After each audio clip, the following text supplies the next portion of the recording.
what's on the agenda for today? Well, since you already drew up this subcutaneous needle that was nice and sterile, I thought maybe we should. Oh, yeah, I was practicing with sterile equipment just to make sure that I got 30 units of my pretend insulin. Right. And I saw you do that. I liked your technique, so maybe we should talk about subcutaneous injections. Oh, okay. I was doing some reading about it, and it seemed overwhelming to me that there were so many variables. It seems so confusing. Really? Huh. Well, and in my opinion, a lot of the variables, it's fairly straightforward. What did you find confusing? Well, okay. First of all, well, I know that what we're practicing with here, you have an insulin syringe. Right. And I understand that you get what you get with the needle for the insulin syringe. So those ones I'm not worried about because the needle never is changeable. Right. And you just get what you get. It's always right. It's always okay for the most part. Okay. But what scared me was we have needle choices we have to make here. It said you could choose a 1/2 inch, you could choose a 5/8. Some books I've seen even say as long as up to a 7/8. How am I supposed to know how to choose? Well, I think we have to go backward a little bit. Because where are we injecting into? Let's think about that. Subcutaneous tissue. That's the fat layer between the skin and the muscle. Exactly. Right. So where do you find it on your body? Lots of places. Abdomen. Right. Okay. And if you're injecting in that area, just a little point. Just make sure that you stay away from the umbilicus. So. Yeah, that makes sense. You can kind of tell that the tissue there changes even when you palpate. Okay. You know, at the back of the arms here, you know, that granny spot there. That's a good source. That's all subcutaneous tissue. Okay. But I could see maybe not so much on the front. No, that's There's really very little subcutaneous tissue there, isn't it? You know what, I'm getting a feeling as we go through it, you're really looking for somewhere where you can, like, grab a chunk of flesh. Exactly. So love handles might be another area. Right. Some people may have a little around the scapula too, although that's not generally used. So I've seen people do it like diabetics and that do it on their leg. Easy access. Okay. Doesn't seem like there's all that much subcutaneous tissue on there. Right. So you're going to go a little bit more to sort of the side area here. Oh, okay. Okay. Okay. Good. So you've got a wide variety. Now, the one thing that you mentioned is, it's really the fatty tissue. Right. And so for most of us, that's not a problem in finding it. We've got plenty. And does it make any difference whether you go shallow within that adipose tissue or with subcutaneous tissue, or whether you go deep? I don't actually think it does. If I think back to one of our required readings, had said it really doesn't matter. As long as it's in the sub-Q, your absorption is the same. Exactly. So although the absorption rate may be different at different sites, this rate may be different than this rate. Right. But within the layer, it makes no difference whether it's shallow or whether it's deep. So for needle choice, I just have to make sure I'm somewhere in the sub-Q. Right. Which makes me think. What I'm really worried about then is making sure that I don't go too deep. Exactly. And end up in muscle. Right. So that's your concern. If you go too deep, you might get into muscle.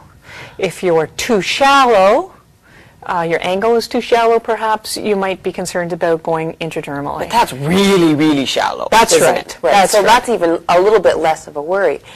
So if I look back that they give me a range of needles to choose, I can't see any reason why not just to choose the shortest needle I have available to me for pretty much everybody. Sure, exactly. Because I know I'm going to get past the skin. Right. So you may say as a general rule for yourself, I'm going to choose the shortest one. Choose the 1/2 inch, I think, was the smallest one I saw available. And I'm fine to go, generally speaking, at 45 degrees, although sometimes it's just easier to give it at 90. If you have lots of subcutaneous tissue. If you have lots of Right, because that was another one of the variables. They said you could go 45 degrees. Right. Or 90 degrees. And if you had lots of sub-Q and a short needle anyway, then 90 would be fine if that was easier. Yep. But if you went 45, that wouldn't be wrong either. No, why and not? It might just be a little extra insurance if ever I thought I might be going into muscle. Right.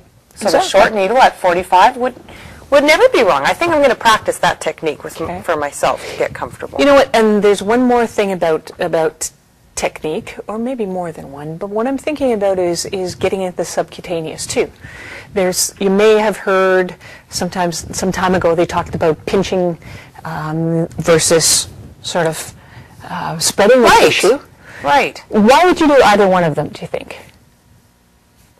You know, I think more just to stabilize the tissue than anything else. Absolutely. So as long as it's taut, Because I have seen some people do it by spreading, some do it by pinching, but usually that's just a matter of preference too, isn't it? yeah, and the style or the kind of tissue. If it's an older person and the tissue is really elasticy versus a younger person, you may choose to do it one way or the other. Right. So that, But ultimately, as long as you're getting that needle in the right tissue, it's not such a big deal. Right. Oh, that takes some of the pressure off. yeah. And the other thing is that it's fatty tissue, so it's quite soft.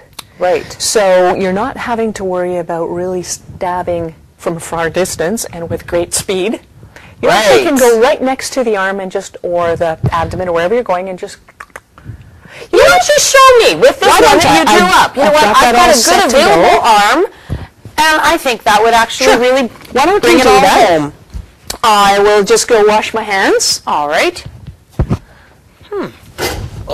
And here we go. We've got right. some gloves. Right. Just peel these off so that I can put the gloves on a little more easily. Okay. So, of course, since this is a med administration, we haven't done meds a whole lot since first term, but we do our 5 rights and all those checks, make sure we've got the right Absolutely. drug, right dose, right time, Right. right group, right patient. So by this time, all I may have to do is check your armband to ensure that you're the right Yep. person and ask you who you are. I may have completed all the rest of them. Sounds good. I'm going to use alcohol. Okay. Okay.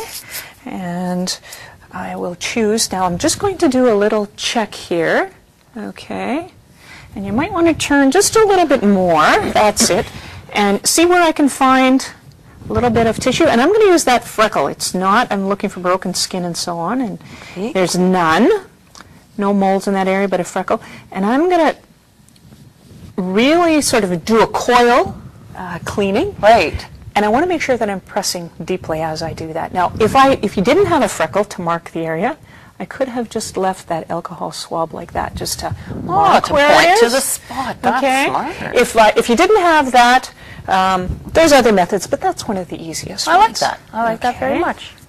So, as you can see, that needle is quite shallow, or quite Oh, it's quite tiny. tiny. Yes. Okay. So if you can imagine, 1/2 inch to 5/8 are generally the lengths. And with Right. insulin Sometimes needles, a little it's sometimes shorter even a little bit shorter I saw than 3/8. I think that might be what this one Okay. is. All right. So I'm going to bring the bevel up because I'm going to try and do it at 45 degrees. Okay. Now I'm not going to come from this way. Okay. I'm going to hold it this way All right. and just stabilize. Okay. Going to give it a little. You okay? I'm surviving. I'm pretty wimpy, but I can handle this. And this is a vanish. Okay. Right. And into the sharps container. Oh. Yeah, so you just like held that against my held your hand against, So what and I'm you were doing, nice and stabilized before so you what even I'm started. doing is I'm just sort of, it doesn't take much effort. All I need to do is just a little, okay, Right. at 45 degrees, and slowly, when I'm finished, of course, with the vanish, if you have a vanish point, just press the end of a Right. retractable needle, and away you go. Very cool. Okay. Well, that's not so bad. I think I can handle that. Yeah, and generally you don't need a bandage or anything. There's Fantastic. no bleeding, so yeah, I think we're feel set a to little go. better about that. Excellent. Thank you very much. You're welcome.